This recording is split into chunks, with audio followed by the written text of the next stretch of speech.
robots took my podcast, man.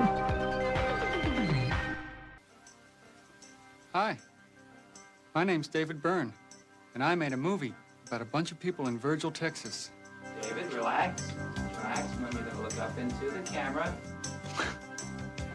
They're getting ready for the 150th anniversary of their state. They're calling it a celebration of specialness. Something's happening here, all right. The world is changing. It's created confusion and chaos. Do you run out of Kleenex, paper towels, and toilet paper at the same time? What time is it? No time to look back. I want someone to share my life. Marriage is a natural thing, and I'm a natural man.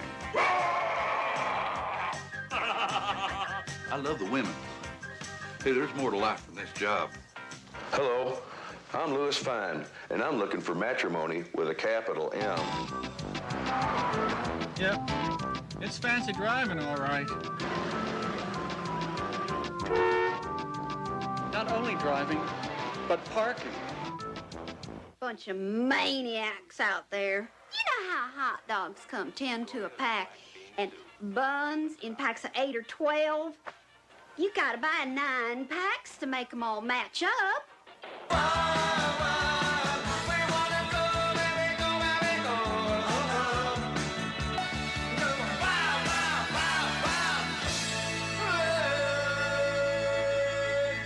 But this place is completely normal.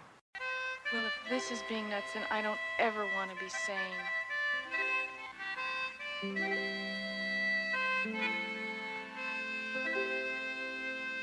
Jordan, you know, there are so many podcasts these days. One day, everybody's going to have a podcast. You think, really? Yeah. You think everybody's going to have a podcast? I mean, it's slowly getting like that, but everybody? Also, we got our first hate mail. In fact, I think this should be a new segment, podcast listener hate mail. But yeah, here's one. Here's some hate mail. It starts off with you guys. Never a good start when it says you guys. You guys, right? no. Don't even call us by our name. No. You guys, you sound like boys who are puberty. You guys suck. Your conversations are always all over the place. It gets more animated here now. And repetitive. Uh-huh. You always talk over each other like the idiots during a performance of Hamilton who won't shut up. Joey, you are the worst. Continued. All you talk about is yourself, and you never let Matthew or the other Lawrence brother talk. Jordan, is that about us? Wait a sec. Oh, wait. Well, maybe it wasn't. Maybe I sent me the wrong. No, you're right. That was from the brother. That was just a hate email that I read from the Brotherly Love podcast, with the Lawrence brothers. Yeah. And I think, I'm sorry, I emailed that to myself accidentally. We didn't get any hate mail. My bad. I'm sorry. It happens. Because I was like, but a lot of it sounds spot on. I wouldn't disagree with some of that. And I was like, when does he get to the wrong part? When does he get to the... Okay. I mean... Oh, come on. Really? Okay. All right. Well, just what about mail? Because we get good mail, too. Have we gotten any good mail, Jordan? We got a good message on our Facebook page. A nice message from one guy. I was shocked. It was nice. So, 3, 2, 1. Welcome to our podcast. The robots took my podcast. I am Jordan. And I am Anthony. Anthony, what movie are we talking about today? Jordan, today we are talking about a film. Maybe a musical, perhaps, some might say. Yes. It is the 1986 film True Stories. True Stories, about a bunch of people in Virgil, Texas. A bunch of people in Virgil, Texas, exactly. And it's an interesting film, and it's a movie I've wanted to talk about for a long time for reasons, and we'll get to those reasons, obviously. Yeah. But, man, it's just an interesting film. Jordan, are you a Talking Heads fan by any chance? Oh, hell yeah. Whenever the days go by, you may ask yourself that kind of, and then even the song from this movie, Wild, Wild Life. I mean, that's what I knew first is the music video, Wildlife, and the song. I mean, I barely remember this movie. My dad rented this movie, but yeah, Talking Heads, absolutely. Psycho Killer, qu'est-ce que c'est, far better.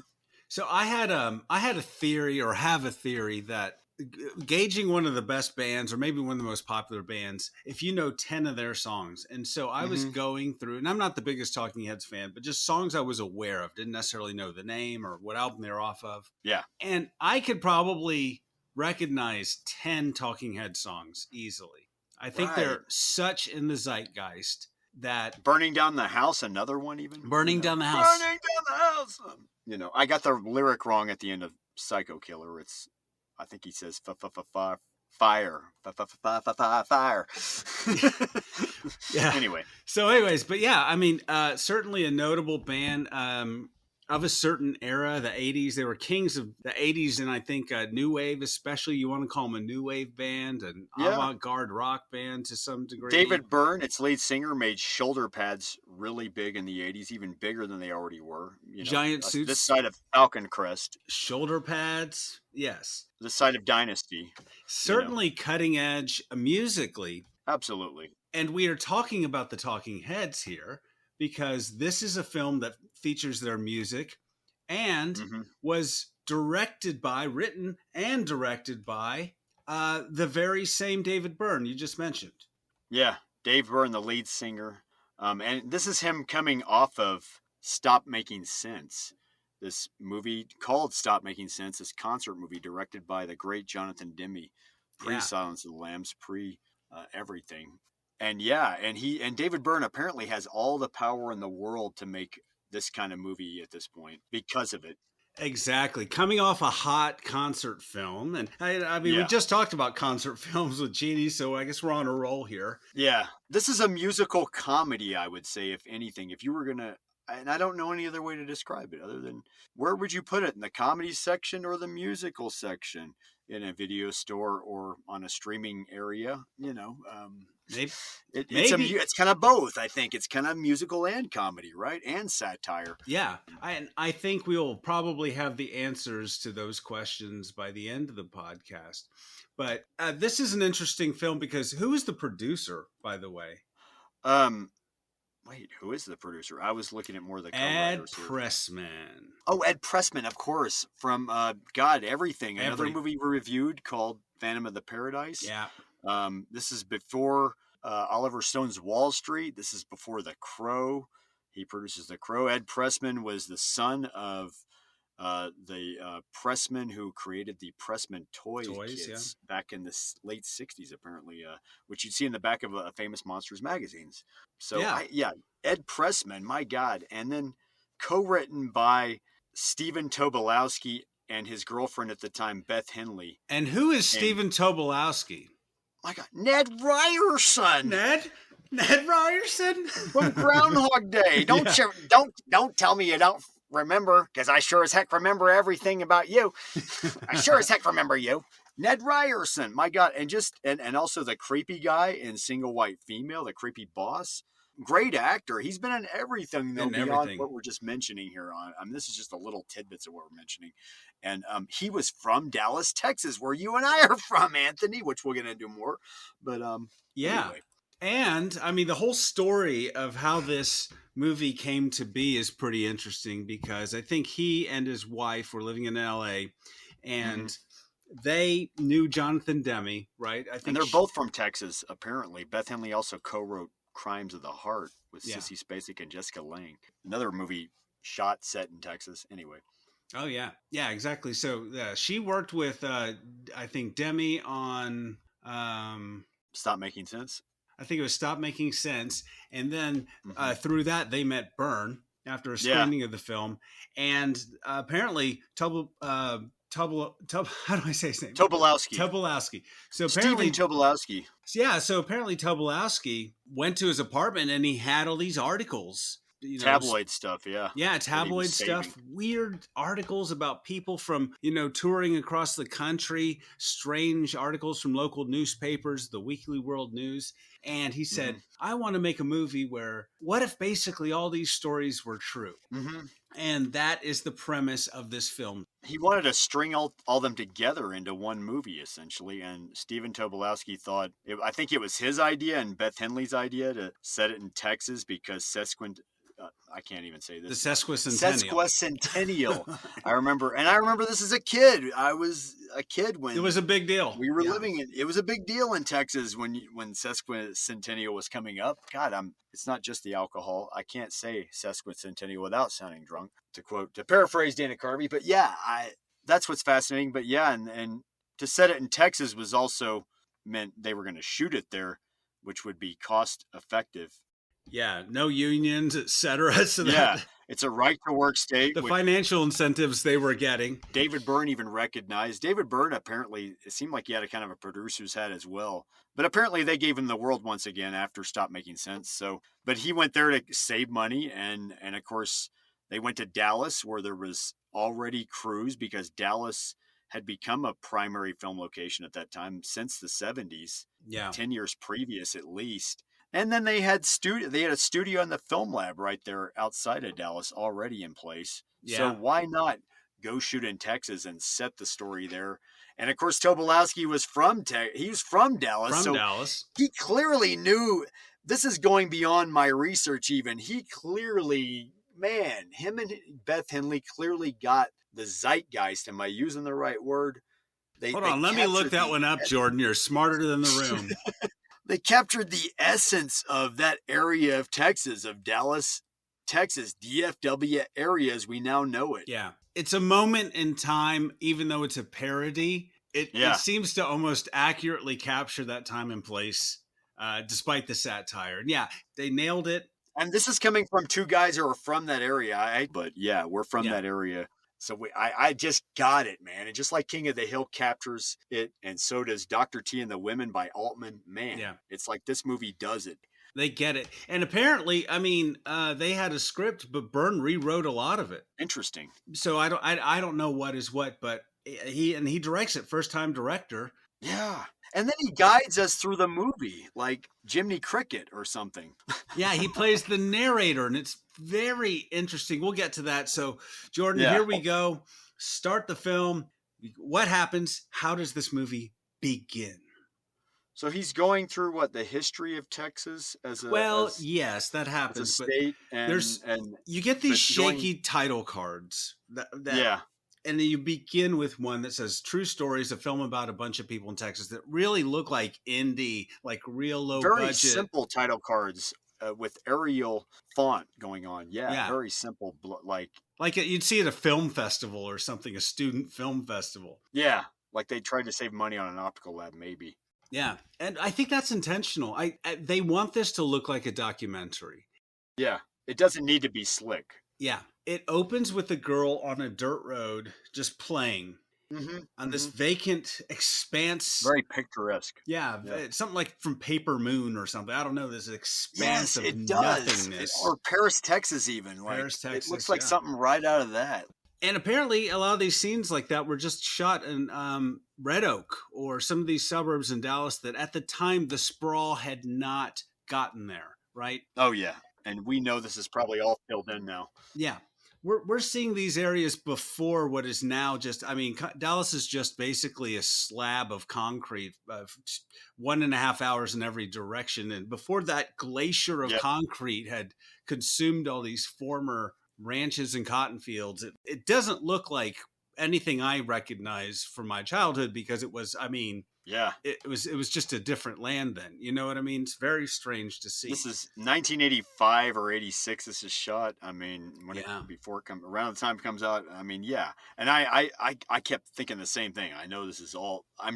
It's weird. I could picture it all filled in now. Looking at even that landscape, watching the movie now, being Texan. That's what's surreal about it. It's surreal. Yeah, it doesn't even look like that now in the country anymore. But yeah, it did then. And so then we get our narrator, right? David Byrne in a cowboy hat and Western dress, looking quite fetching, if you ask me. He looks great. Our film's director, and he's narrating us and guiding us at the same time. How interesting. And he says this is where the town begins, this town of Virgil, this fictional town it sounds like they place it somewhere near Midland, which is way out in West Texas. I'm not entirely sure. But But it's totally fictional. It's made up of pieces of the areas they shot it in completely, you can tell. Yeah. Well, at least one from that area can tell. But so what is our narrator like? Describe him, Jordan. It's David Byrne, basically a talking head. He's a talking head, and he's driving. No pun intended. It's funny because that's the film school term that the band got their name from, is talking heads, which is from a documentary cinema verite term of when you just have people being interviewed on camera. Huh. So what are we going to do with all this footage of the talking heads here? You might hear the editor say. But he's also driving in front of a process screen. At one point, it looks like the steering wheel is disconnected if you look closely. Yeah, they have some fun with that. He's just like, clearly there are scenes where, it's rear projection and he's just sitting there in a car that's parked. But at some point, the steering wheel is loose and he just takes it and just shakes it around. He's acting like he's driving, at the same time. And it's good that they did it this way because it wouldn't be very safe otherwise. If they actually shot that for real and he had to keep glancing at the camera while he's driving in Dallas, even in 1986, 85, I imagine that wouldn't be a good idea. But I mean, he's this weird participant, but at the same time an observer. He's part of the movie, but he's sort of commenting on it. Like he knows, it's strangely enough, he knows everybody in the movie, but it's like he's a visitor from out of town or something and not necessarily... He's almost giving us like the God's eye view of everything in this town, though, at the same time. That's the kind of it's almost like a Godarian, Jean-Luc Godarian, if you will, kind of thing. Jordan, I'm going to make you put $1 in the jar every time you mention Jean-Luc Godard on this podcast. No, I'm kidding. I'm sorry. No, I'm kidding. Put €1 in the jar, Jordan. No. No, but it's like cursing on this podcast. I think clearly Byrne, had European influences, and in wanting to make sort of an arty film, I think he puts himself in it. And it's weird because the people just know him. It's not like he's not interviewing them. He's just walks in like, "Hey, Bob, how's it going?" And he's like, "Hey." You bring up a great point. You say European arty film. That's the funny thing about this. I just now had an epiphany of you saying that. Is it like David Byrne approaches this as he's shooting in a foreign country, even though it's Texas. Yeah.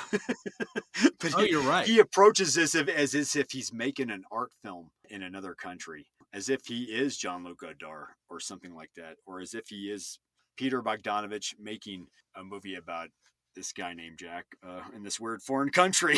Yeah. Which gives it a strange feel. Yet it's a very unique film. Which I love. Yeah, it's a comedy at the same time. It's kind of, but it's very tongue in cheek, and we'll see that as we go on. And then, like you said, it begins with the history of Texas. I mean, going back to the dinosaurs, the history of Texas. Yeah. Where it got its name, how they found dinosaurs there, bones there, which is true, and how they Native found Americans, the earliest human remains there, the Spanish came, who offered the Native Americans the opportunity to be slaves, which they declined. Yeah, he was teaching me stuff being a Texan I didn't know even. It's like Texas history class right there. The Mexicans come. Yeah, exactly. Texas history like we actually had. And he even taught us where we got the name Texas, that it was like an early word for friend from this Native American word for friend, which I didn't even know. Oh, that's day one in Texas history, Jordan. You must have been sleeping. I did sleep during history a lot. An interesting thing, he says that the Americans wanted Texas and then began covert operations to seize Texas from Mexico in a very conspiratorial sort of thing. And then land grabbers came. Which is true. True. Yeah. Railroads came, and then people got rich from cotton, cattle, and oil. And then he brings us right into the future with the creation of the integrated circuit, with Texas Instruments Technology. Yeah. Literally the company Texas Instruments Technology being started in Texas, which is true actually as well. Yeah. From dinosaurs to microchips. And microchips, they're a big part of this story. Yeah. And then he tells us that the state's about to have its 150th anniversary, right? And what's that word again, Jordan? Sesquicentennial. Very good. Very good. Ooh, that was a lot to say. Let me take a drink again here. Yeah. And so anyway, Virgil is like every town in Texas is going to have a big parade that's going to run down Main Street and then a talent show to commemorate everything. Yeah. So everyone's all abuzz in this week before the sesquicentennial. And then we see David Byrne in his car in front of the rear projection screen saying that, oh, all of this is going to be built up soon, right? So this is... Which he's not lying. He's not. I mean, he's close to being right. He was underestimating. He had no idea. Yeah, I'm just downplaying it there by saying that. He had no idea how many car dealerships, Panera Breads, carbon copy, suburban neighborhoods would be built and just cranked out. If you need that extra Bank of America, that extra Chase Bank they're there too as well. Yes. And yeah, a whole more strip malls. There's a Cava, there's a Marshalls, you got it. There it is. Just yeah, which he doesn't know how right he was, Goliath, to quote Phantom of the Paradise, also filmed in Dallas area. Listen to that episode. Yes, kids, listen to that episode out there. Yes. But this is important. It's like he's standing there on the precipice of this major change, and this movie anticipates it. It sees it, the modern world changing. Yeah. As these bedroom communities are being built and these suburbs are expanding, and it's really kind of commenting on the town that is before it gets absorbed into a greater metropolis. That's what Virgil is. It's a town sort of on the outskirts of presumably a Dallas or a Houston or an Austin. It's about to be swallowed up. To me, it reminds me of like a town like Waco that was like began small and slowly started getting big over time. Mm-hmm. Yeah, especially even at that time period where they had the mall and they had the town square somewhere still. You could still find the town square. But yeah, it's just, but that's every town in America, right? At the same time. That's little America too. I think this is not just a tale of Texas. This is a tale of the country and how everything changed from one way of life to another. And it sort of foretells this. It's very prescient in a lot of ways. Now, I don't know if it had the awareness, but we get into that here. This is like a satirical Andrew Wyeth, if you will. Ooh. This is an American Tale. Oh, wait, that came out wrong. That is a movie. American Tale. It's a cartoon by Spielberg. Anyway. Yeah, fewer emigrating mice in this one, cartoon mice. But anyway. It's going to be my rating at the end of this podcast. The big company that the sort of the factory in town, so to speak, the big employer is this company called Vericorp, right? Which makes computer parts, presumably, computer boards. Which is another Texas Instruments, right? Exactly. I mean, it looks like they shot it at probably the Dallas Texas Instruments location. Yeah. Guessing by the location. You know, it's funny as I temped at the Texas Instruments in Austin when I was younger. Oh, really? Yeah. And it reminded me of that a lot because it was very sterile. And basically all I did was nail plates over LED light areas on these little LED parts that go into a computer. That's all I did. Oh, really? It wasn't anything really super. And I had to wear I had to wear safety goggles and a jacket. So watching this scene was really weird for me, honestly. Yeah. I was like right back there. Yeah. So we see the town is about to have this celebration of specialness. That's the big parade and everything and the talent show. But then we see that computer board assembly line that you're talking about. And we meet our characters because half the people in this movie apparently work at Vericorp. Or are in some way connected to it. That's where the jobs are in this town of Virgil, apparently, is at Vericorp. You either work there or you work at the Waffle House. Pick one. This is before Walmart. Yeah, it's like when I lived in Arkansas when I was younger, and you know where the only job was? Jordan, where haven't you lived? You are just a worldly man, aren't you? I've moved too much. I'm nomadic. I'm sorry. I don't want to be nomadic, but I've just keeping one step ahead of the law. Anyway, but yeah, In Arkansas, in that time that I lived there, the only local place with jobs was Walmart, of course. Yes. So there you go. It's just like that. I mean, that's why definitely this is Americana. Anyway. Yeah, and so anyway, we meet Ramon, who's the town's musician, I guess, and resident cool guy. He's played by Tito Lariva, who was in a... Don't forget the computer guy as well. Well, yeah, and who plays the computer guy, Jordan? Sir Matthew Posey, who used to be a patron at a bar I worked at in Dallas. And what was Matthew Posey in? He was in Places of the Heart before this. He told me he got discovered on that movie. After this, he would be in a Dolph Lundgren movie called I Come in Peace. That's another story. And he went on to be a player in a bit player in a lot of movies and TV shows after this, including No Country for Old Men even. And he this guy owns a theater now that he lives in Dallas, as far as I know. Yeah. Cool. Yeah. And he plays the computer guy, who's credited as computer guy, who states that the world is changing. He is a baby when they made this movie. Yeah. The world's changing and computers are like music connecting people. So this theme of technology changing the world. And then we also meet the lying woman played by Joe Harvey Allen, who just, what is she like? Jordan, what is this lady like?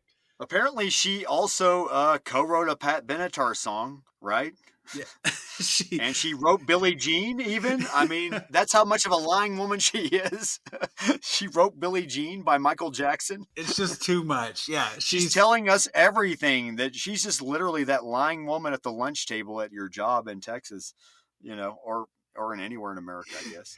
It is hilarious. Like, she is a pathological liar. It's pathological for the I mean, I don't know if she's aware. I mean, clearly she has some sort of disorder, but it's hilarious. By the way, Anthony, did you know I co-wrote Hotel California? Just like that kind of crap. It's like, I dated all the astronauts, even Buzz Aldrin. Yeah. He went to the moon to get away from me. I mean, like, it's stuff like that. You know what I mean? It's just crazy. Which just goes right back to this movie's satirical tabloid kind of style way of telling a story. Yeah. And then, of course, we meet our hero, right? Here, kind of. We meet our hero, Louis Fine. And who plays Louis Fine, Jordan? Sir John Goodman. Sir God. John Goodman. I am not worthy of even saying his name, John Goodman. John Goodman, I am a fan of this guy. I love John Goodman. I'm just going to say it here. No joke. The great one. Great Pre-Raising Arizona. Pre-Raising Arizona. Yeah. My God. And the way he talks to us, to the camera is, I mean, like he could have been in Alfie, the Michael Caine movie later remade with Jude Law. I say that because that character's talking to the camera constantly, just like he's one of us. Some actors are not great at that. John Goodman is great at just talking to the audience like you are one of us. Like he's right there in front of you. Like I'm talking to you directly. That's a talent. So natural. Natural. And he tells us that he's a dancing fool and he's a ladies guy. He wants to, he's not like he's a dancing fool. I love that. He's not a womanizer. He wants to get married. He's basically looking for a woman. He's poor, bless his heart, as we say in Texas. He wants to get married. He just wants to settle down. And we have a quick cutaway to his house as he's even talking to us that has a big sign out that says wife wanted. I had to go back time and time again to see what that said on that sign. I really wanted to see what it said on that sign because I got this bootleg copy of this movie anyway. Yeah, and we get scenes of him real quick from throughout the movie, really, from Past Dates Gone Wrong, right? It's just several. Too. There's a woman with like she must have 10 kids, and she's like, "Do you like kids?" He's like, "Love them." And there's like 6 kids at this table. Looks like she's invited him to her Easter luncheon or whatever. Yeah. When my dad was single in Dallas, I would hear about this kind of thing. But this also reminds me of being single in Dallas at the same time watching this guy. As a single man living in that area of Texas, I can relate as well. I wasn't as desperate as this guy, I think, after a while. Well, in my 20s maybe, but he's kind of, it's funny. He's clearly in his 30s in this time period in Texas looking for a woman. Anyway. Desperate man. Lewis Fine, ladies and gentlemen. Yeah, the everyman, and that's, I guess, our movie's hero. He wants to find a lady, and that's what sets this story into motion. I mean, there's a scene where he's like trying to do this, he's in the lotus position with this hippie girl.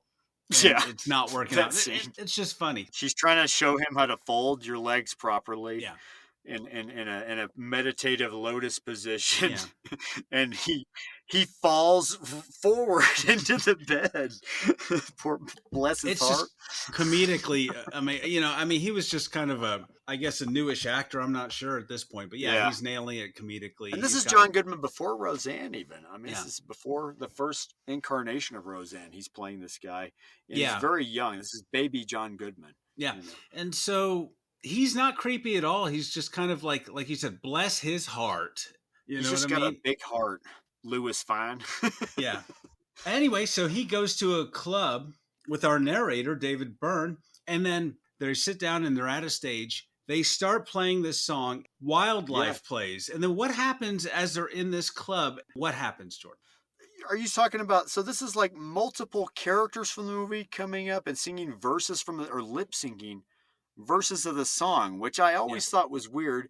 And we got a music video out of this as well, outside the movie that was on MTV at the time, which I remember as a little kid. That's most what I remember about this movie originally. And it's, even as a little kid, I thought it was weird. Well, it worked for the music video. For this scene, I still am, it's a weird scene. I'm not going to lie. I'm still trying to figure it out. Honestly, I don't get it. It's not karaoke, it's lip syncing, or before Jimmy Fallon even. I don't know. Was this your first clue that this movie was weird? Was this scene? you didn't get that before? Not exactly. I mean, David Byrne driving in front of a process screen? No. That, and talking to the camera? No. As the narrator and movie's director? No. And just, I don't know. No, you're right.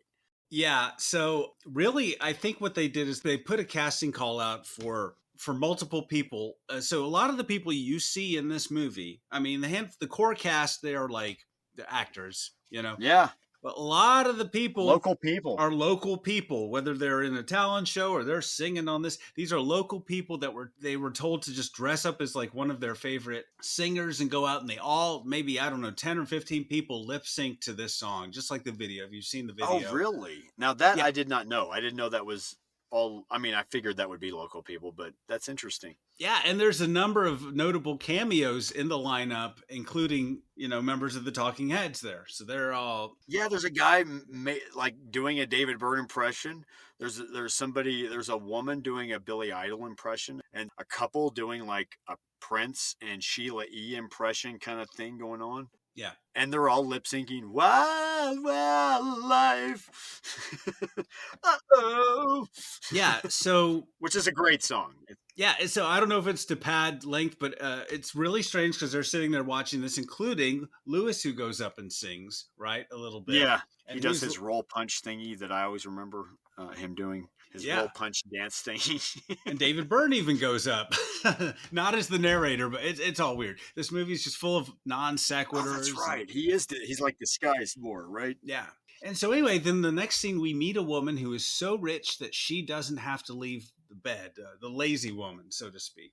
Yeah. Oh, can I mention one thing, though, before you can mention away, Jordan. The world is your oyster. We saw the old franchise, the old pit stop franchise of Stop and Go. Oh. On screen right before this, talking about the old woman, and we saw gas prices at $1.09 unleaded, people. Oh my God. $85, $86, I just might mention. But yeah, what the fuck happened to Stop and Go? Where did they go? I don't know. I just realized they just disappeared, One day in the middle of the night, they just disappeared. They died out. They went extinct. Off the grid of the Matrix. What's interesting, and then, okay, audience, take a step aside. I want to talk to people who've been to Dallas.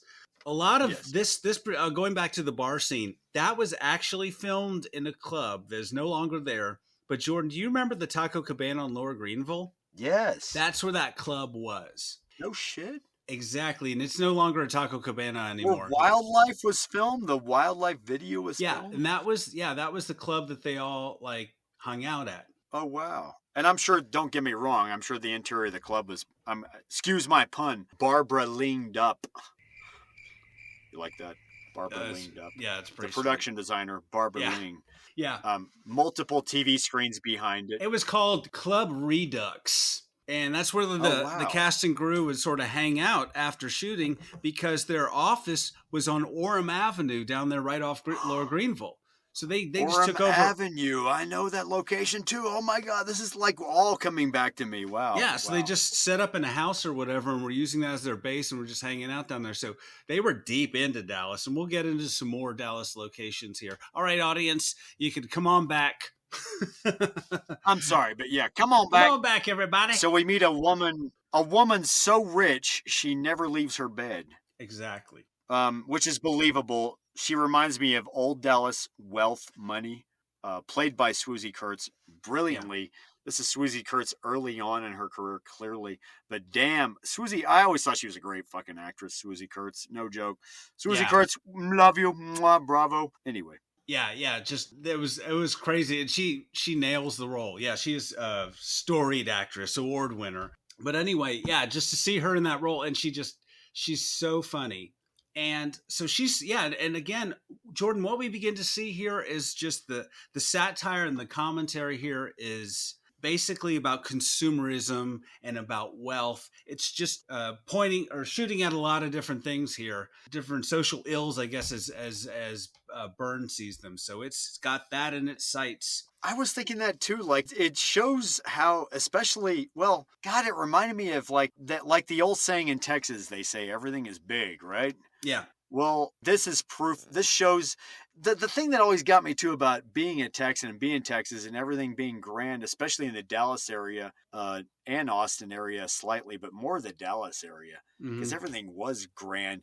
But it was also like they spend money ridiculously. Like this lady has an automatic page turner in a robot, like some weird. Yes, right down to that robot. Even where she has a robot spoon feeding her her food. And it just shows, yeah, it is believable. You know, people don't realize how Dallas is so full of old money, so to speak, and old wealth where it still has people like that where they just literally don't do anything except spend money all day. They just sit there and spend money all day.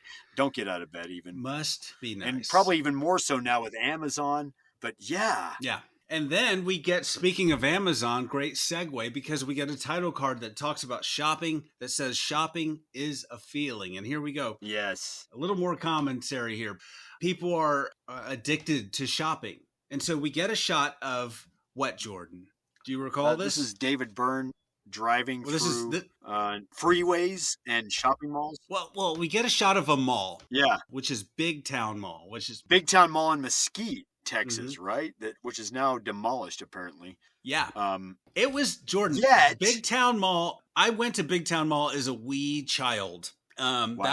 That was like a mall, and it was so 80s, so 90s. They never changed it. It was just frozen in time. We only get the outside of it because the interior is actually okay. What is the interior? The interior is different. It's North Park Mall, which is in Dallas more so area and over off Park Lane. Still there as far as I know. It's in North Dallas. It's in the well-to-do part of town. And it only has 2 tiers. It doesn't have 3 tiers like Galleria or Big Town did. Big Town had like half a tier. North Park has 2. And this is, man, it's weird. It was weird watching this movie late at night, buzzed off my ass, watching this, and I'm like transported back in time to our home of DFW, but also we're in 1986 Dallas, which is a different time. But still, North Park represents Dallas money at its finest, like just coming to anyway. Yeah. Where all the rich go to shop at that era, especially. And North Park was great. It was very, just like every mall, it was plenty of room to walk in.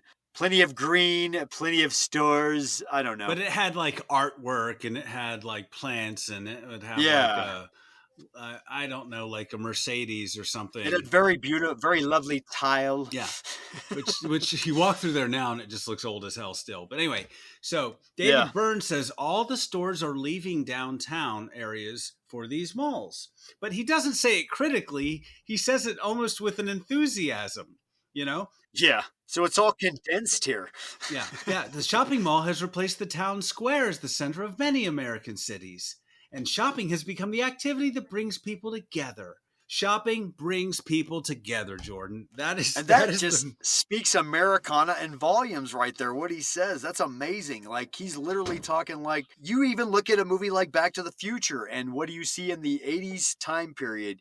You see businesses gone from the town square in the 1985 time period Marty's in, compared to 1955. Yeah. And where does he meet Doc Brown? Outside of the fucking mall to do the experiment, where all the businesses have moved. Yeah. It's the same. Wow. It's just like, this is Americana in this movie, all condensed. Now stores have moved from malls to online. The shopping mall, the malls are shuttering. So I'd love to see David Byrne do an update to True Stories. True Stories needs a sequel. I've already was thinking that. Amazon. Yeah. Target. Temu. Yeah. Please, David Byrne, do a sequel. Online, you can find everything.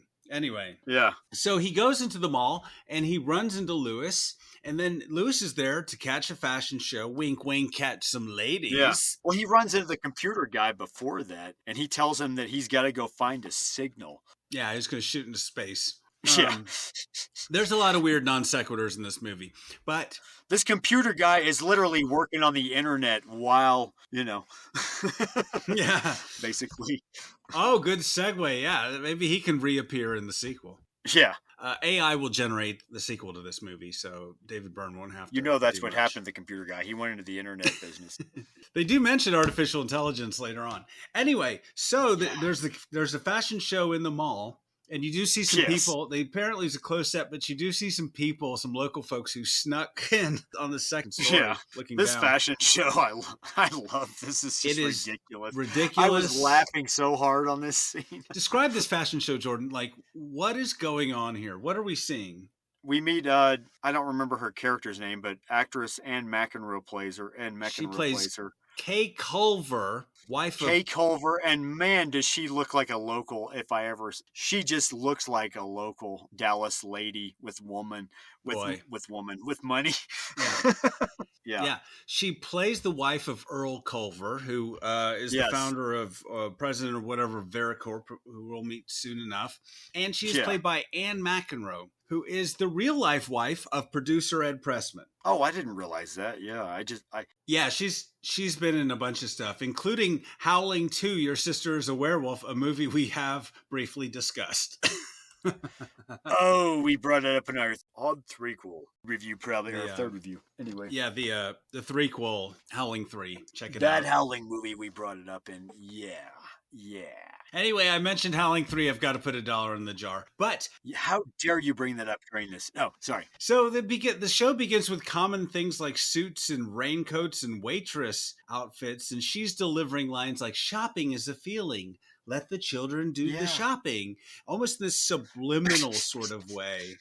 And she's just like, check the time, everyone. It's just like ridiculous kind of thing. And then, you see children in pimp outfits, practically. And she starts to sing really badly during it. Yeah, she sings the song Dream Operator here. And it's weird because you've got the album Talking Heads, and then people in the movie are singing the songs from the album. So there's a weird juxtaposition here. But whenever she's going through, I forgot that she's singing a Talking Heads song. I forgot that. But before that, she's going through these subliminal messages that basically consume. And it reminded me a lot of John Carpenter's They Live.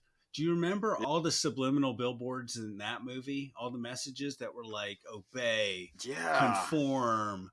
So this movie's kind of like, before then, just sort of nailing that those same notes, making those same criticisms. And the outfits become more and more ridiculous, like grass suits, or people with, literally bricks in the wall with brick suits. And then the fake grass suits on top of that even. And the fake grass suits, the real grass suits, and then the fake grass suits. And they have an accident, and one of them falls over because one of them looks like a chess piece, kind of like. They have these giant headdresses, and then there's like literally becomes over.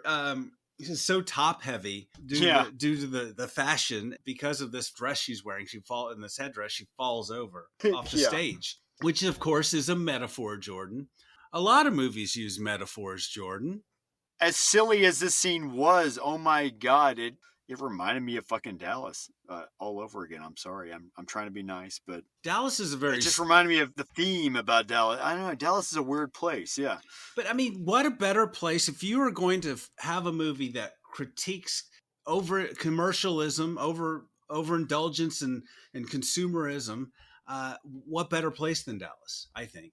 I agree. Like, this reminded me of Dawn of the Dead even. Like, and why hasn't Dallas, not to sound like Doug McClure, why hasn't Dallas had our own Dawn of the Dead, Anthony? Why not? Well, Doug, you see.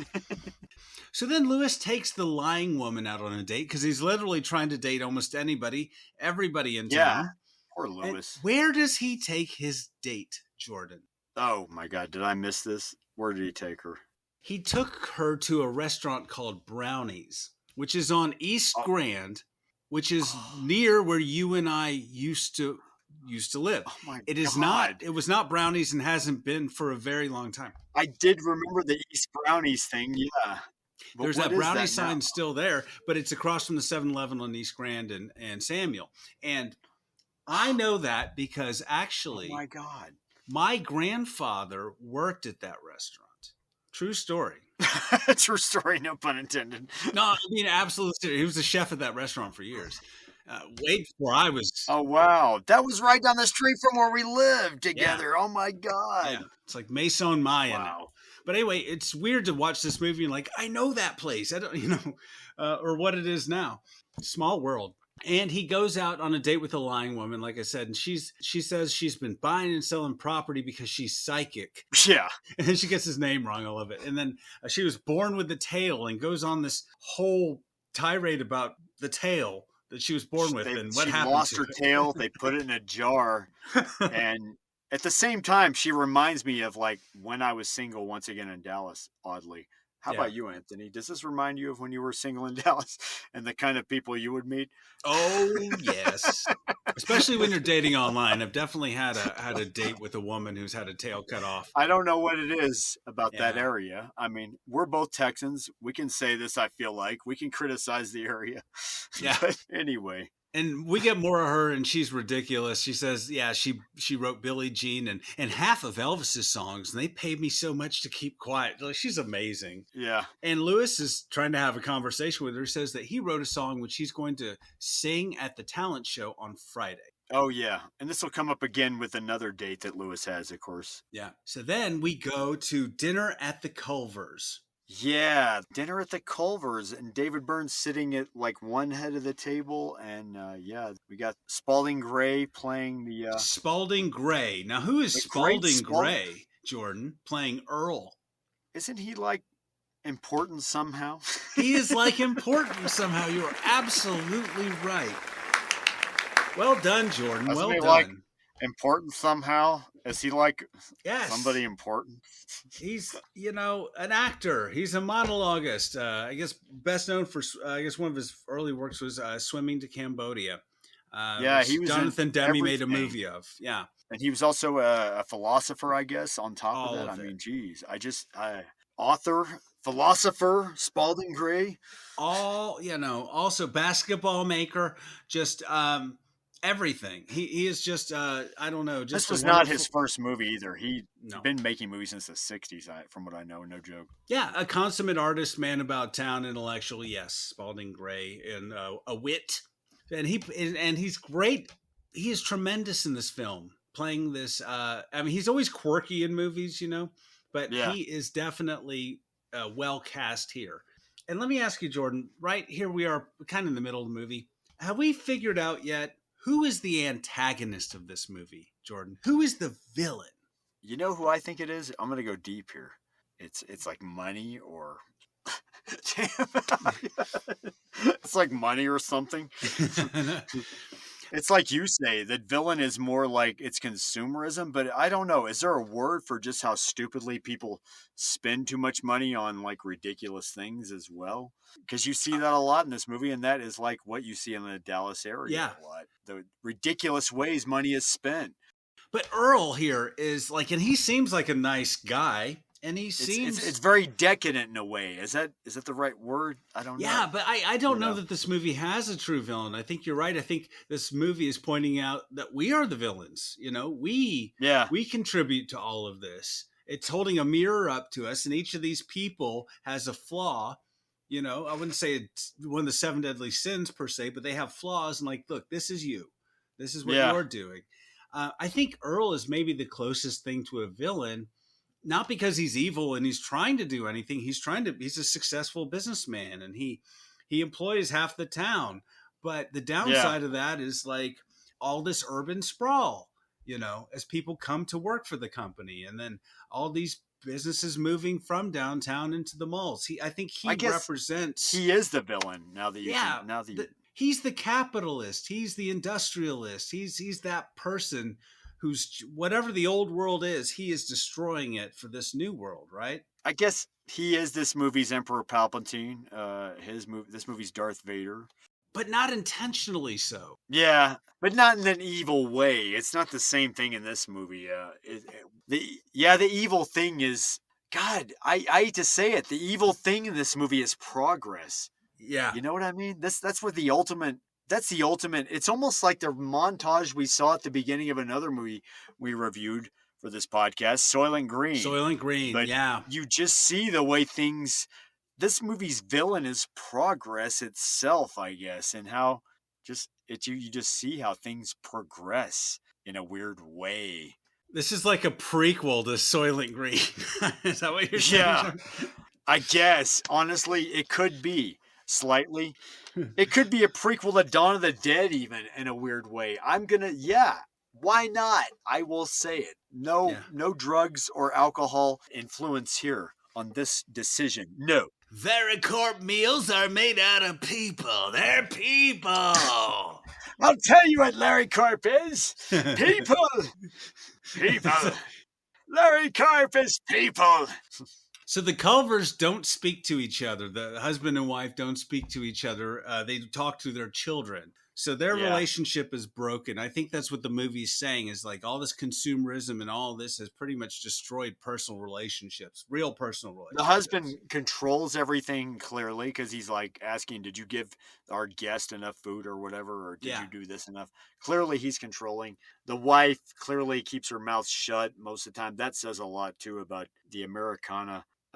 Death of the family, death of the nuclear family, even more so. Death of Norman Rockwell, death of Andrew Wyeth. This is the antithesis of Andrew Wyeth or Norman Rockwell, I guess. This is what your progress has gotten us here. It's a lot of food on this table. I mean, it's a sumptuous feast with like a lobster as the centerpiece. It looks great, my God. And is the lobster decor? Is it plastic? I don't know. No. But you get a fantastic scene. So they're sitting at the dinner table, and then what does Earl do? What happens? What does he say? You're talking about how he starts describing, how business works and progress works, and he's describing it with the food, and he's throwing food all over the damn place. And then it becomes just surreal, and it becomes like a play, and the light changes, and the scene changes finally, But it's very weird, but of course Spalding Gray is in this scene, so it makes sense, kind of. It's very Spalding Gray. Very Spalding Gray, yeah. You're right. He uses the food on this table. This movie is definitely like a European foreign film once again, though. Like you said earlier, though, Anthony, it makes me realize. It's not hitting normal beats. It's certainly challenging. I think it's funny. Yeah. Why didn't we make this movie while we lived in Dallas? I don't know. Because it had already been made, Jordan. Oh, yeah, that's why. We weren't David Byrne and didn't have millions of dollars. We're not David Byrne. Exactly. We're not David Byrne. We didn't write Psycho Killer. But we are talking about this movie, at least. So we're two talking heads about this movie. Yeah, we are two talking heads. Talking voices. Ooh. Anyway, Earl uses the food on the table to tell a rambling commentary on like a future society where commerce and technology and industry all meet. The old way of business is changing and economics is becoming a spiritual thing. People working all the time, no weekends. Yeah. And I hate how he's ruining the presentation of the dinner. It's wife, frustrating, yes. Having prepared presentations before, cooking-wise, it annoys me how he throws everything around. Just saying. Wife... How dare you, Spalding Gray, throw those things around? And clearly the wife has if people were normal in this movie, which they're not, and had normal reactions, but clearly the wife had presumably made all this food, and she's just like, here we go again. And I love how in the middle of all this, David Byrne says, he's like, I forgot what these peppers are supposed to represent. Like, yeah, there are so many, I laughed so when many he said that, actually. lines in this movie that are just hilarious and perfectly timed. And it comes off like a Walt Disney or a Howard Stark describing the city of the future. Yeah, he does.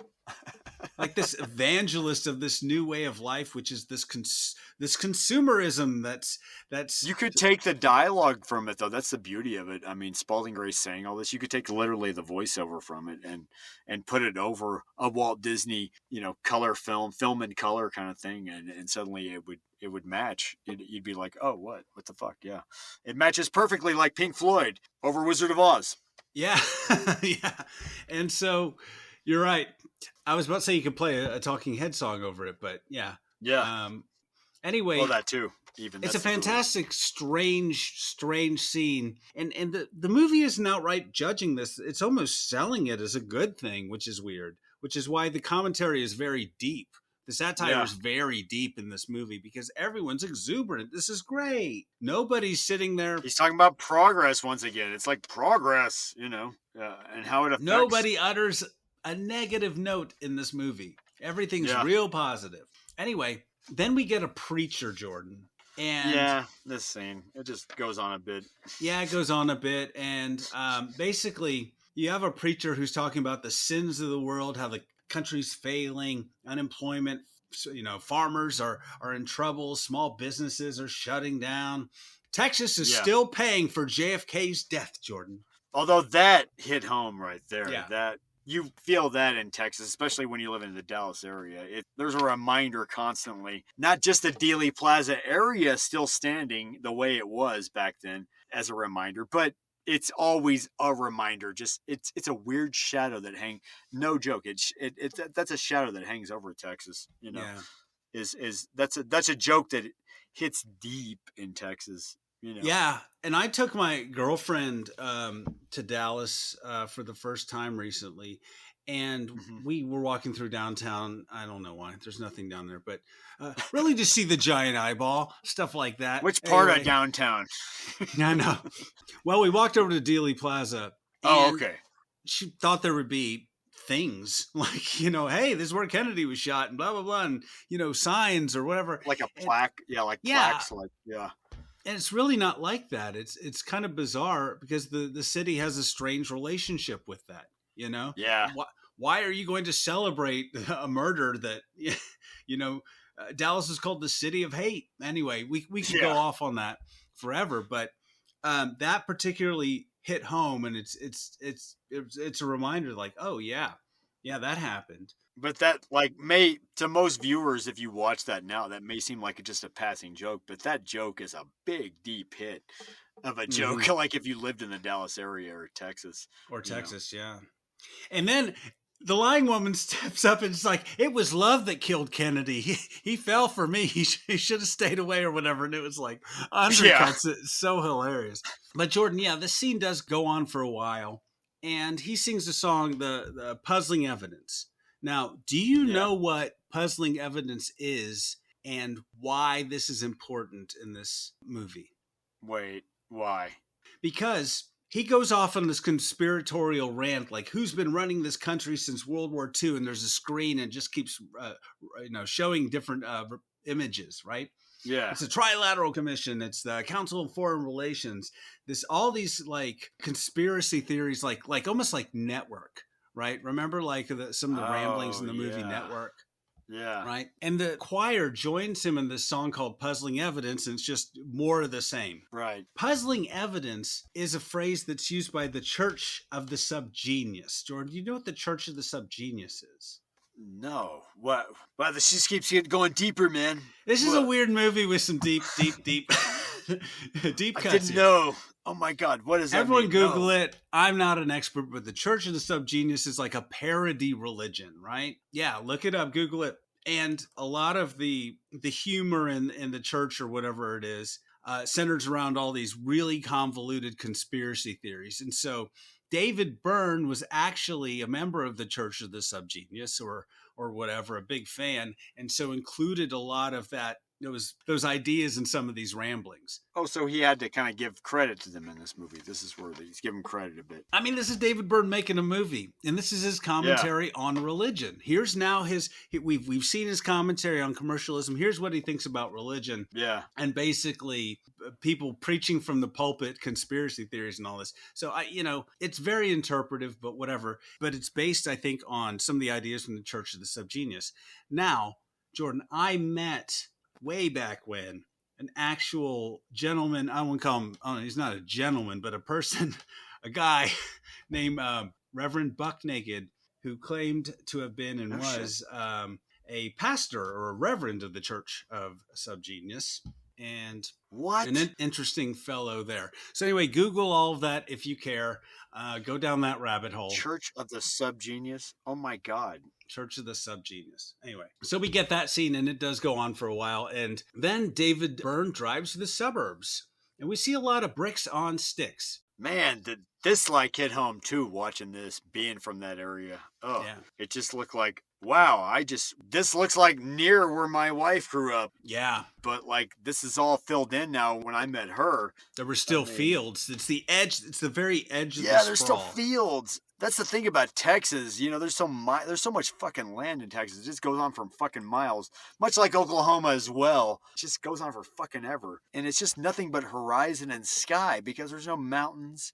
There's nothing interesting to look at.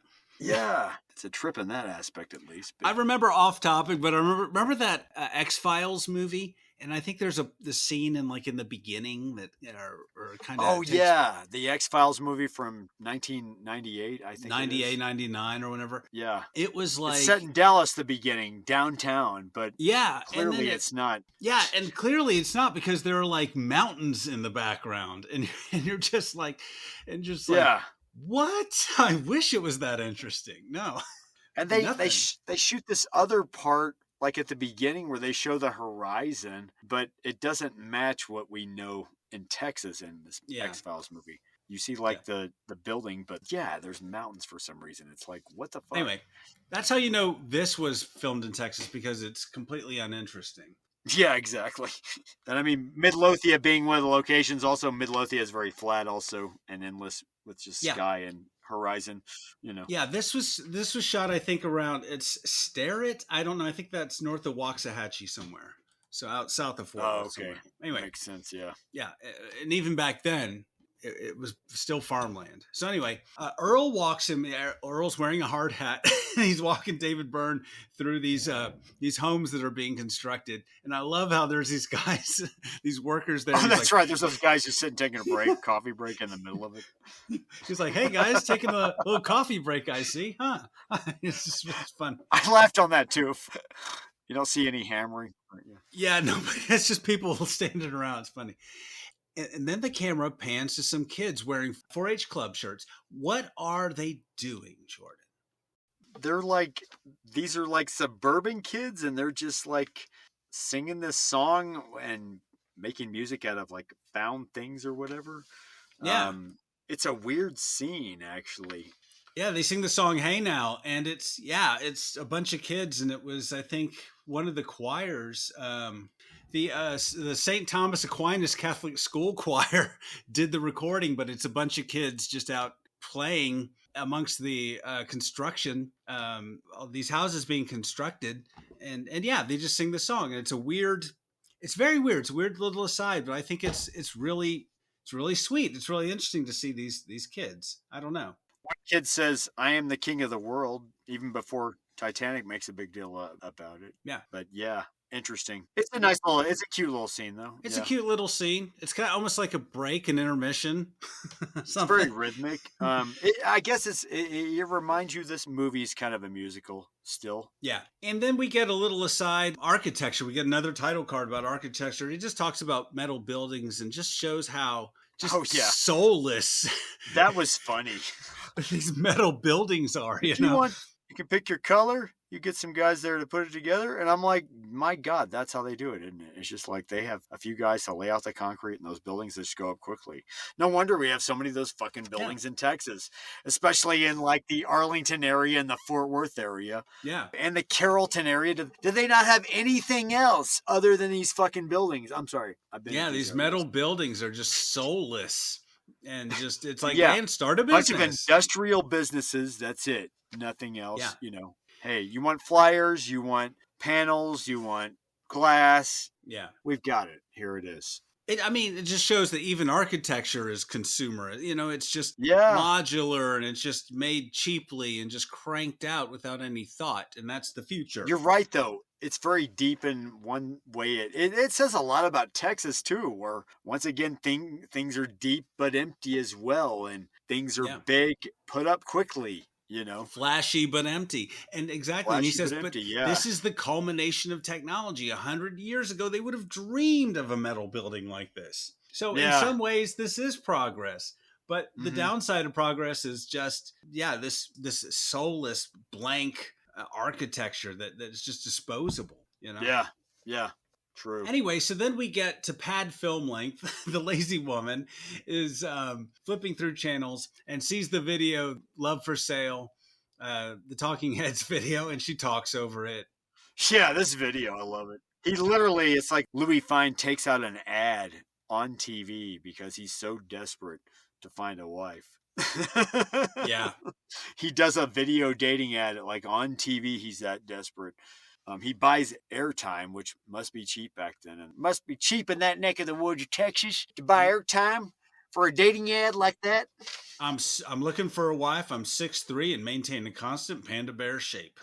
I love that too. A panda. I maintain a constant panda bear shape. And as do I. Love that line. As do a lot Same of here. us. Me too. I relate as well. Thanks for the beer. So then we see Lewis on another date. This is with this really girly lady who just looks like her house looks like an 8-year-old girl or Barbie decorated it. It's pretty ridiculous. Her house is, shall we say, pretty in pink, Anthony, it is. In the interior especially. Yes, it is. Good one. It's just missing Harry Dean Stanton as the dad, saying your mom was so pretty in pink all the time. My God, yeah, I know. Harry Dean Stanton's in the next room drinking. Yeah. Because he lives in a real-life dollhouse. Yeah. This is like the sequel to Pretty in Pink in this movie. That's a real Paris, Texas. Oh, my. But yeah, I love this scene. You're talking about, this is where he's like, they're talking. This is clearly another potential woman for him, hopefully for Louis Fine. Yeah. And he tells her about how he's been writing a song lately and he's been singing this contest. Is that what you're talking about? Yeah, he sings the song, or he sings. It's funny. I guess he hasn't written the whole thing yet, but he sings some of it. Yeah. And then what does she say? It's so sad. I just think it's so sad. Are you a sad man? Something like that. Yeah. What she's pointing he's out. like, Go ahead. But now I just wanted to say his reaction to me is interesting. I can't tell, but I kind of think it's that he knows he's dodging a bullet here and using this as his way out because he doesn't like her reaction. Or if he's kind of hurt and at the same time just going along with it and going, well, this is the way it always goes, but I'm going to walk away. Yeah. Still standing. I'm going to take it like a man. Yeah. You know, I'm not going to cry about it. Yeah, he is used to rejection by this point. So I think you're right. I think he's dodging a bullet because he's looking around like this. This girl's crazy. She's a different kind of crazy from me.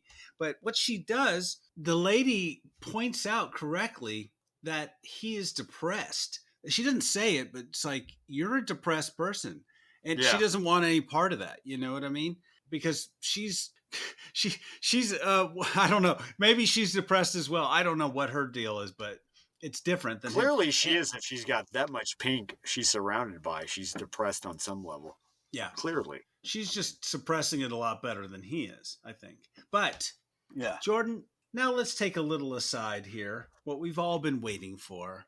Yes. Relationship advice for people in movies. And oh boy, do people in this movie need some relationship advice. This time it's Lewis, I hope. Yes. Lewis. It is Lewis. Lewis, my God, Lewis. What's wrong with you, boy? You're trying too hard. You're trying too hard. You're attracting other desperate, crazy people. And you need to stop.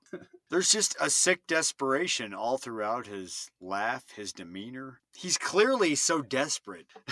John Goodman plays that so well. But that's, am I wrong? Does he just not come off desperate? In my opinion, too desperate? Or, he's got that vibe about him where we're all looking at him like, God damn, you're so fucking desperate. Nobody likes desperation. It turns people off. You shouldn't have to try to sell yourself so hard. It's like, be your own person, have your own interest, live your own life. You suffer from super low self-esteem. You tell everyone how great you are, but you need to tell yourself, Lewis. Tell yourself. Maybe it's like what the guy tells him in our next scene, that he has a very big heart. Yeah. And we get to the next scene. No, okay. But But that's just being nice about it. I mean, but Lewis, come on, Lewis. So Lewis goes to a Mexican club to see Ramon and gives him money for a name, a connection. We don't know what. Yeah. I thought he was buying drugs at this point. So did I. I was like, oh, this movie's taking a turn. But Misty, our friend who really likes cars and movies, Misty, Lewis drives a 1975 green AMC Pacer, which I love because he's a big dude in a little car. I thought that was a Pacer. My dad used to drive one. And oh, my God. I knew that was a Pacer. The one that they drive in Wayne's World also, right? Yeah. They call them Mirthmobile. Yeah. And David Byrne drives a 1985 Chrysler LeBaron convertible. Oh, yeah. That is a sweet-looking car, isn't it? As mentioned. But then he goes to the lazy woman's assistance home. We see this guy earlier in the movie, and he's kind of her, I don't know, her caretaker, what have you. Mr. Tucker, he helps her out around the house. But there's the connection here, yes. Her employee. So it's a small town, and we see the same people everywhere, right? Yeah. And Jordan, my God, who plays Mr. Tucker? Wait, did I miss that? Who plays him? The person who plays Mr. Tucker is Pops Staples, who was like a R&B singer and started a group with him and his children called the Staple Singers, who were big. The guy from the Staples? Oh my God. Yeah. I didn't even realize. Jeez. The Staples, of course. Yes. Yeah. They sang a bunch of stuff. And he was even in The Last Waltz, a movie we just talked about. Oh, is he singing in the background on the song The Wait? Yeah, On the Wait. I just was watching that scene again. Oh my God. Yeah, I know what he's singing on. Go down now, Moses. Yeah. Ain't looking for a place to hide. Something like that. Yeah. Holy shit. Oh my God. Wow. All this connects. Everything connects with this movie. It's crazy. This really movie has a symbiotic relationship with our podcast, Anthony. Yeah, they saying respect yourself. I'll take you there. You probably have heard some of these songs. Man, they were a big deal. Just connecting with all parts, all aspects of our podcast and us. This movie is. All roads go through true stories, Jordan. Wow. It's weird. He goes to see Pop Staples, and who is Pop Staples here, or who is Mr. Tucker? Who is he? What does he do? What is he about? Is he like the Mama Matreus voodoo guy or something? I don't Jordan, know. Yes, he is like a Mama Matreus voodoo guy from Sugar Hill. Is he looking for a voodoo miracle? That's what I mean. It's all like Sugar Hill all over again here. Is he looking for like a voodoo miracle when John Goodman's character comes here? Exactly. John Goodman's character, Lewis, is going to get revenge on people with zombies. So he goes to Pop Staples. No, I'm kidding. Just damn near, because I was wondering that when I was watching this movie. Is he going to go get some zombie revenge on all these women he's dated? I don't know. Yeah, but it's fascinating because he goes and then Pop Staples takes him to this back room. It's very similar to, I don't know, strangely enough, to Sugar Hill. He's got this voodoo altar set up. Yeah, I was almost wondering if Angel Heart was going to start here. Yeah. The It old looks Alan great. Parker movie, starring Robert De Niro and Mickey Rourke and Yes. Lisa Bonet. Yes, 1987. Anyway, it's weird. It's kind of weird that he goes to a voodoo guy looking for a miracle. Okay, so yeah. So he looks him over. It's like, you want love. Yeah. And I love this scene. And I love all. You have a big heart, clearly. Yeah. And it's just like, your heart is hungry for love and all this. And so he works this charm on him. He's like, take off everything that's metal. And he puts it in a bag and hands it back to him. And he says, all this stuff, it just seems so legit. He's like, drink 3 soda waters a day and throw away half. Throw away half of it, which drink 3 and throw away half of it. Like, he gives him all this crazy advice. Ridiculous. But it seems legit. It seems like I know. But I would buy it because I'm superstitious also. At the same time, I'm not religious. Like that's the human thing about it, Pops has this air about him, like this is legit. And he doesn't go looking for it's funny that he doesn't go to some tent revival kind of thing you'd find in Texas looking like, like a Marjoe Gortner kind of thing or some leap of faith kind of looking shit. No, he goes to a voodoo priestess kind of looking guy in Texas, this side of Louisiana down the road. He probably moved here from Shreveport not long ago. And he's not a comedic character. He's the only character that I can think of in this movie that the movie takes seriously, right? They're not making fun of Mr. Tucker. He is one of our more serious characters for sure, but he's like the more logic of the movie, because he's the benefactor of the lady that never gets out of her bed, the rich old lady that never gets out of her bed, Yeah, and he takes care of her, and I guess he's going to take care of him because he says, "Think positive, have faith. It's done. Go and enjoy your life." And then he's like, "That's it?" Yeah. And then he leaves. However, he might have benefited. Maybe, yes, no. We'll see. Oh boy, Jordan, it's the day of the sesquicentennial celebration. Finally.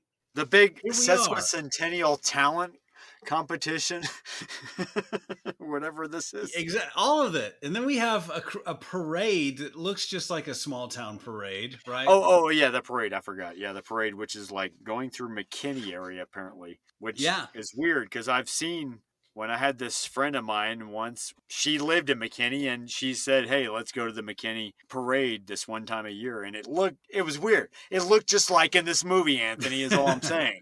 And this was not even the same year as this movie.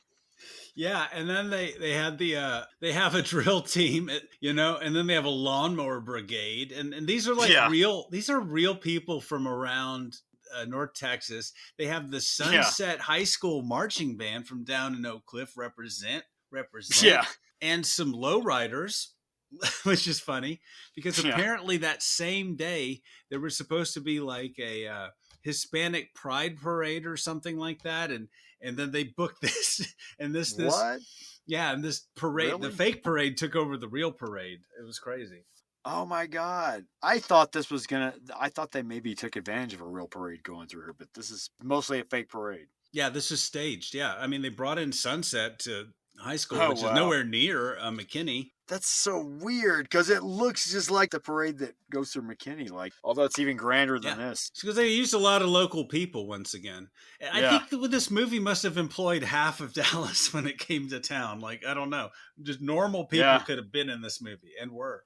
I mean, Dave Byrne said in an interview back then they utilized the local crew and all that. So obviously this totally utilized everybody in the area. Definitely. Yeah. So then we cut to the big talent show, Jordan.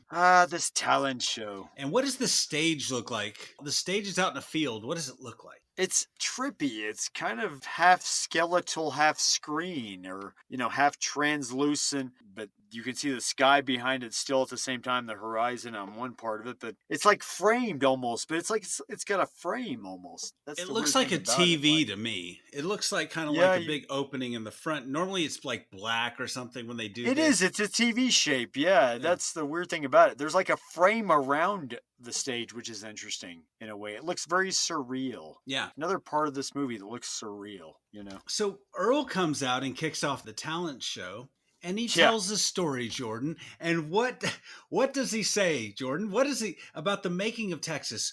What does he say? Oh, he tells some boring ass story about how, maybe God had to make people that wanted to live in Texas. Yeah. He said God was making Am I getting Texas. this wrong?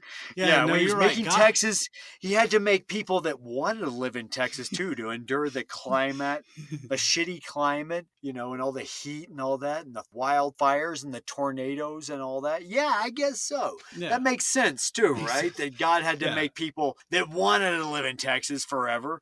Sure. Yeah. So God was making Texas and like kind of didn't finish it, was going to come back later. When he came back, it had hardened and he didn't want to start all over again.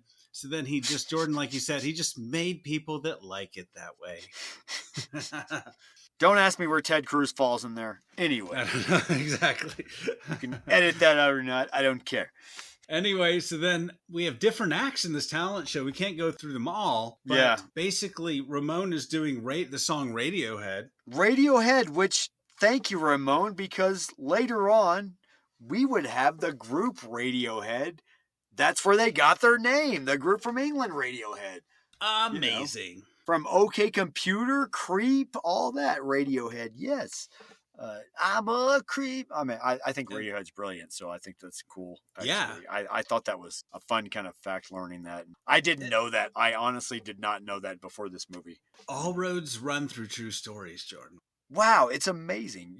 John Goodman, Radiohead, all of it. It just runs all of it. And so as the song is going, Radiohead, and this talent show is going through, and there's some ridiculous stuff in this talent show. Like there's you have two. I love that you have two auctioneers like singing together. Yeah, doing a harmony together with a guy in the middle mediating. Well, he's got a rope. Okay. He's like a trick roper, and he's and roping. He lassos them together and into a nice menage a trois where they're still auctioneering at the same time. Sweet nothings. I don't know. I'm just. Is that what that scene meant? I was trying to dig deep. I guess maybe I was digging too deep on that scene.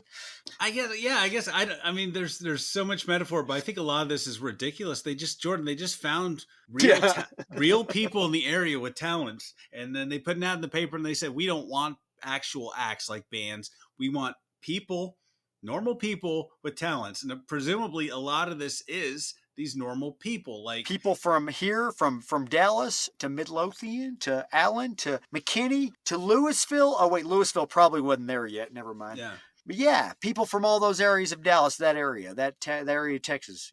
So then you've got there's one scene where there's this contraption where it's a big mock-up of somebody eating corn, and this lady's dressed as a pat of butter, and the corn kernels are balloons that are popped. Thought I was not high enough watching that, and that was bizarre. By these two dudes who are painted as like teeth, and then you get these weird scenes like something from Rushmore where it's like looks like kids doing Serpico or something, and then you've got it's just people yo-yoing. It's just random, but all intercut to this.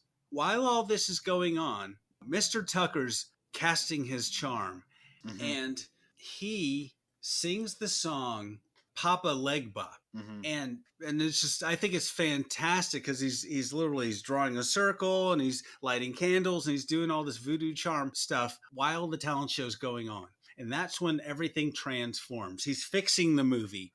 He's like, he's got pictures of people. Some people want money. Some people want love. He's just kind of doing this charm. That was weird. That intercutting was weird, man. Talk about surreal. This is where this movie is surreal at the same time. Am I not? It's like a dreamlike. Oh, yeah. Thing, very dreamlike. Almost like on a Kurosawa level. Kurosawa put a yen in the jar, that was Jordan. A weird intercutting. Are we getting to the part where we get John Goodman singing here? People like us. Yeah. How does that go, Jordan? John Goodman singing this song. People like us don't care about freedom. People like us just want to be loved. Something like that. Yeah. But goddamn, John Goodman is a beautiful singer, I have to say. What an eloquent singing voice he had. Also, we see this character, Louis Fine, coming into his own. And this is where we see that Louis Fine is changing as a character. He's turning from a caterpillar into a butterfly at this moment. And I could almost see this as, if this were nowadays, Louis Fine would be on TikTok or YouTube, and this would be a viral sensation. Yeah. And the conservatives would love him and adopt it and think it was a song about something entirely different, Todd Nathanson would rip on it on his channel, Todd in the Shadows on YouTube. Yeah. You know, all that kind of thing. I'm sorry, I'm going off on a tangent, but no, what a great song. No, it's a great song. It's a great great voice. moment though. Beautiful song. John Goodman, beautiful singer. He's got the charm, you know. Yeah. But he doesn't. It's almost like the Dumbo feather. He doesn't really need it anymore. I think he just goes. And you can see him blossoming because the ladies in the audience are really digging him. He's nicely dressed. He's confident singing compared to when we saw him in front of the sad girl singing his song. Yeah. Not so confident. So we do definitely see that's the beauty of we have seen his character go through a growth here. You know, that's beautiful. Yeah. I think all this is, I guess, is it happening because of the charm? Is it happening just because he believes? Is it, who knows? But I think there's a magic in the air. He's got more lyrics than he did before. He's got an actual song. But I think even the Culvers look at one another, and don't they? Was I wrong in that Kay and Earl talk to one another, or they look at each other directly? So, I missed that. I forgot. I think it's just it happens very quickly, but it's like all wrongs are righted, all things are fixed by this. They all culminate at the talent show. And of course, what is the big thing that happens during this? Because this is all live on TV, right? Yeah. We have that big moment where we have the rich lady who never got out of her bed, right? Yeah. We see her get out of her bed finally. What does she do? Because of this beautiful performance of Louis Fine singing this beautiful song. But yeah, she gets out of bed, gets herself together. And then she gets the phone and she calls him, right? She gets the phone. She makes a phone call. Who did she call, though? Did she call somebody to get his number right away? I mean, I don't know how she got his number. Yeah, she calls there's apparently a phone. They're in the okay, Jordan. They're in the middle of. She picks up the phone and she went, "Yes, information. Do you have the phone number for Louis Fine? He's the man singing on TV right now." Yeah, but I don't know why there's a phone there because they're in the middle of a field. But anyway, so he answers the phone. He walks off the stage, answers the phone. And then what happens? What's the next scene? They get married in that same bed. Or am I skipping ahead? No, that's it. I mean, they're getting married in the same bed that she just left, you know. How sweet is that? And, you know, what a happy ending. This man, Louis Fine, who worked at this, you know, a little bit above paying minimum wage job at this, you know, company where he was nailing plates over LED lights, now married this wealthy Texas lady. And so he has to worry about nothing now. And, you know, he's got love. Happy ending. He's got love. He's got wealth. And maybe his singing career, maybe he can finance his singing career by himself. Who knows? Who knows? But what a near happy ending. We're almost at the end, I guess. It's a happy ending, and we are at the end. So, Jordan, I guess this movie's about Louis looking for love. Is it? I'm not saying that tongue-in-cheekly, but that's how the movie ends. We spend a lot of time with Louis. Is it about Louis looking for love in all the wrong places, Anthony? Or is it about something deeper?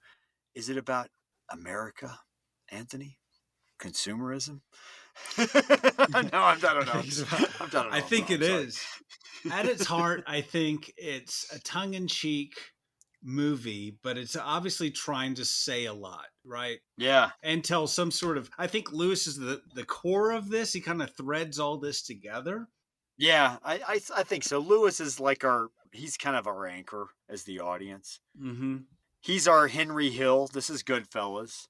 No, Yeah. I don't know. That's not a good comparison. I'm sorry. But yeah, I mean, but he certainly guides us through this story. Well, we have a narrator who's guiding us through this story. But, you know, we have our single guy, Louis, also. But I guess it's a story of a town, too.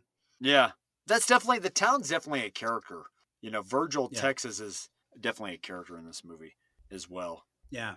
This movie it's comical, and it's like this, like you said, surreal, dreamy condemnation of consumerism and progress in modern technology. Yeah.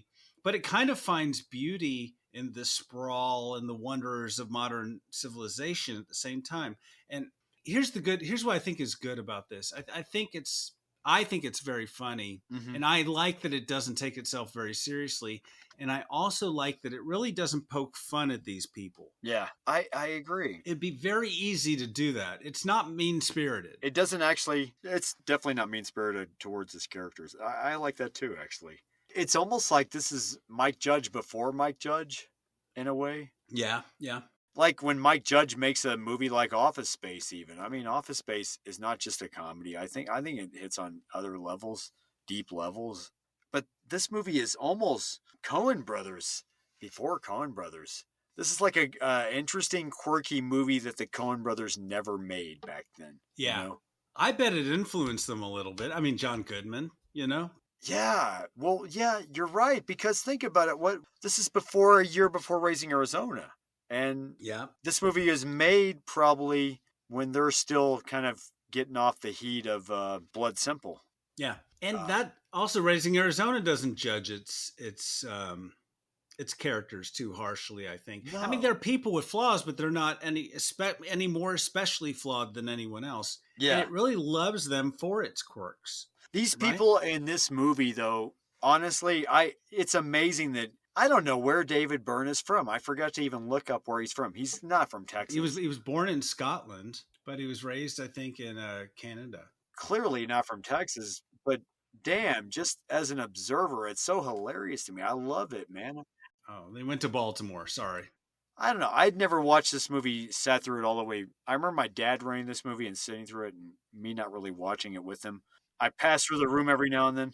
I was younger. I was a kid. I wanted to watch more action-packed stuff. But yeah, like this movie is amazing to me because it came where I'd never seen it before. It's like this movie is like, once again, the Coen Brothers before the Coen Brothers, but yeah, it's far more surreal, less tethered to reality, and more arty in a weird way. It does find those moments of artfulness in its landscape that are where this movie has moments of where you could like frame it. Like, yeah, every now and then it's got a shot where you go like, oh wow, that's beautifully shot. Like that looks like you say, Paper Moon. Sometimes it looks like a foreign film the way it's shot, like it's Fellini-esque or Buñuel, or you know. I forgot my point now of all this. Ed Luckman did the cinematography. He did another movie we talked about, Less Than Zero. Which also brings to mind Barbara Ling, the production designer. Also from Less Than Zero. Which oh my God. is interesting. We see a lot of TV monitors in the background in that one scene. Yeah. You know? That's an interesting kind of thing she must have utilized a lot. That must have been her kind of trick up the sleeve for some things, you know, if you wanted to make them look slick or something. But it's interesting how she handpicked locations from where we're from. I find this fascinating now because I didn't know Barbara Ling worked on this movie. And this is Barbara Ling, by the way, from Once Upon a Time in America, Less Than Zero, and Batman Forever, by the way. She's like a force of nature as a production designer. Yeah. And for me, Jordan, the cons on this movie is I think it's a divisive film. I think you're either going to like, if you like the Talking Heads, you may very well like this movie. If you like kind of weird time capsule arty films, you'll probably like it. Yeah. But a lot of people may not, because it is what it is. It's a weird, disjointed, preachy, arty film. And the end is kind of abrupt and not super satisfying. Yeah. Like I kind of wanted to see Lewis end up with someone else, but I mean, who am I to judge? You know, I'm not sure what the message is here, like as far as love and whatever. But I can see how people may not like this movie. True. I would want to see a sequel to this movie, like to see where Lewis ended up. This movie deserved a sequel, Anthony. I know. David Byrne, we were denied a sequel. Yeah, he's on the internet looking for love. Maybe it didn't work out with the rich lazy lady. See, that'd be hilarious. Yeah. Oh my God, there would be so many scenarios. Maybe the rich lady died even, and he was left with all that money, looking for love all over again, but with too much money. We don't want money, just want someone to love. Well, Jordan. Yeah. Was this movie a true story of box office success? Apparently, yeah. Go ahead, yeah. On a budget, and I couldn't exactly find the numbers, but somewhere under 5 million, it made 2.5 million. I saw that 2.5 million. So I think this movie was not a success. Yeah, yeah. So under $5 million made 2.5, made half its money. Asterisk on all these numbers, but half its money, not a success. So I don't know what audiences at the time were thinking. Maybe it was just a small film, a small weird art film. I guess this was more of a critically acclaimed movie at the time. Yeah. Maybe too weird. I think Roger Ebert liked it. I know over the years it has become a cult hit, or maybe just to people in Dallas. I don't know. Yeah. I'm just amazed at how well it captured that area, though. Like, anyway, I'm sorry, what? Yeah, you're right. It's a weird little time capsule. So, Jordan, what kind of rating do you give this film? Man, I have a weird mix of emotions on this movie. I hate to go all film critic sounding from that time period. I'm going to give it a 9 out of 10 because it captures that area of Texas so well. Like the way Dr. T and the Women captures like that area well. The way Dallas, the TV series, captures that area well. Yeah, I'm being bold here by saying all this. But having lived in the Dallas area, I mean, I'm just, man, if it hit close to home, I'm sorry. I can't help but talk about that like that. Being filmed in all those areas, Dallas, Allen, McKinney, Mesquite, Midlothian, Red Oak, and being filmed at those notable malls, Interiors, North Park, which is still standing there right now. And now they demolished Big Town Mall in Mesquite. My God, yeah. I mean, I just, Okay, so you like it for its time and place that it captures, but do you think it succeeds as a film? Does it succeed as a narrative? I think it does. Okay, well, see, that's an interesting thing. I think it does, except for some of the musical numbers go on a bit long. Yeah. I think. That's my only complaint, maybe. It probably has a little more license because it's like, hey, I'm a weird arty movie, so I can I can get away with some other things, and I'm a musical. But right, yeah, that may be my only complaint, though. Yeah, that just the musical numbers going a bit long. Is this a musical or a comedy or a satire or what is it? The tone is bizarre of this movie, though. It's weird. It's surreal overall. Very dreamlike. Yeah. So, yeah, I give it a 9 out of 10. Anthony, what rating do you give it? I give it about the same. Yeah, 9 out of 10, just because I've loved this movie, I think, for a very long time. It's just a little gem. It's so weird. If you like weird movies, but it's not like we talked about Eraserhead or something like that in the last episode. Now, that is a wonderful film. That's weird. This isn't like that level of weirdness where it's not accessible. It's eccentric, but without being utterly bizarre. Yeah. And I like it for that. Maybe 8 out of 10, 9 out of 10. It's not perfect. I do think the narrative's a little sloppy, especially at the end. It just kind of abruptly wraps up everything. I would have liked a little more. I don't know, like I said, but 8.5 out of 10 wobbly Chrysler LeBaron steering wheels is my rating. I had nothing creative to add to the rating part of it. Damn it. I'm just... Roping yodelers? Nothing, Jordan? Shriners and tiny cars? Fine. You got me thinking. I give it a 9 out of 10. Bad lip-syncing acts in one song. Stepping up to a mic for no reason at all. Doesn't make any sense. Oh my God. But it's unique. Makes about sense is, yes, the tone. Anyway. But it's unique, though. It sticks with you. But yeah, this movie, I'm amazing how it captured that area of Texas, though, so well. I guess that's why I'm amazed by it, because it's like I discovered something new, obviously, which I did. Yeah. Wow. I'm glad you didn't hate me for suggesting it. No, after watching the movie, when you suggested it, I hated you, but after watching it, I didn't hate you. No, I'm just making up. I'm sorry. No, I get it. No, I thank you for recommending this because I'd never seen this movie before, and this is like a gem I'd never seen. I mean, it's so close to home for me though. Yeah, because it's shot where we were from, and one of the actors used to come in the bar I used to attend in Dallas. That also, and that's why the movie hit on all notes for me, at least.